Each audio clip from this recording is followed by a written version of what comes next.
Hi, Lori here to do a quick overview of what we do with those regression results that we were getting out of Excel. You'll recall that this was what we normally looked at.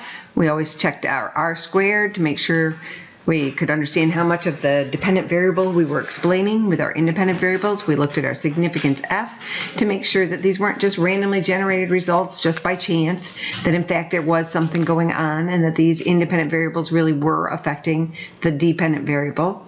And then we looked at the p-value of all of the variables to make sure that they were significant. And if they weren't significant, we eliminated the non-significant ones one by one until we got something that looked like this, which is all p-values less than 0.05 or equal to 0.05.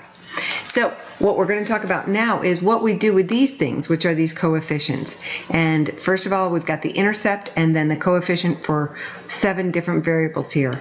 I'd like to make it a little bit easier to understand, so we're going to switch over to our banana stand example. And once again, we've got our coefficients here, but I've gotten rid of all the other regression results. And we know that we have an intercept of 350, that the coefficient for whether or not it is a school day is 150, for temperature is 4.3, and for sunny minutes is 0.24. What does that mean, and how does that help us predict or determine how many bananas we need to make for any particular day? Well, our formula would be bananas needed would equal our intercept, which is 350 right here, plus our school day coefficient of 150 times our school day value, and those are shown right here, plus 4.3 times our temperature value, plus 0.24 times our sunny minutes value. And what we're going to look at, this is the actual formula for sample, the sample of days. We've got 350, which is our intercept, plus 150 coming from here, times 1. So apparently it is not a school day. Kids are out. That's probably increasing demand a little bit. And then we've got 4.3 times the temperature of 75 plus 0.24 times the number of sunny minutes, which is 500. If we run that formula out, it comes up to 942 bananas. Well, 942.5. Since no one wants half a banana, we're going to make 943 bananas that day. So here is the actual formula itself.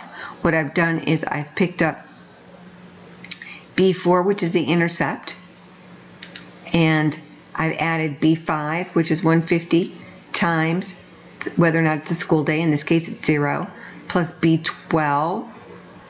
I'm sorry, that was B12, plus B6 times C12, which is our temperature, plus B7, which is our coefficient for sunny minutes, times our expected sunny minutes. And notice that I've anchored all of the numbers that are in bright green because I don't want those moving with my formula as I drag it down. And if I just drag it down here, you'll see that on day 1, we need 811.5 bananas, make it 812 bananas, and that's because 150 times 0 is 0, plus 4.3 times 85, plus 0.24 times 400, plus our intercept of 350 gives us the 811. As our temperatures rise and kids are out of school and we have a lot of sunny minutes, we end up with a lot of bananas that we need to make, which is 1,031. That does it for this video. That's how we use regression results that come out of our Excel printout to be able to predict and determine how many dependent variables we need, and in this case it's frozen bananas.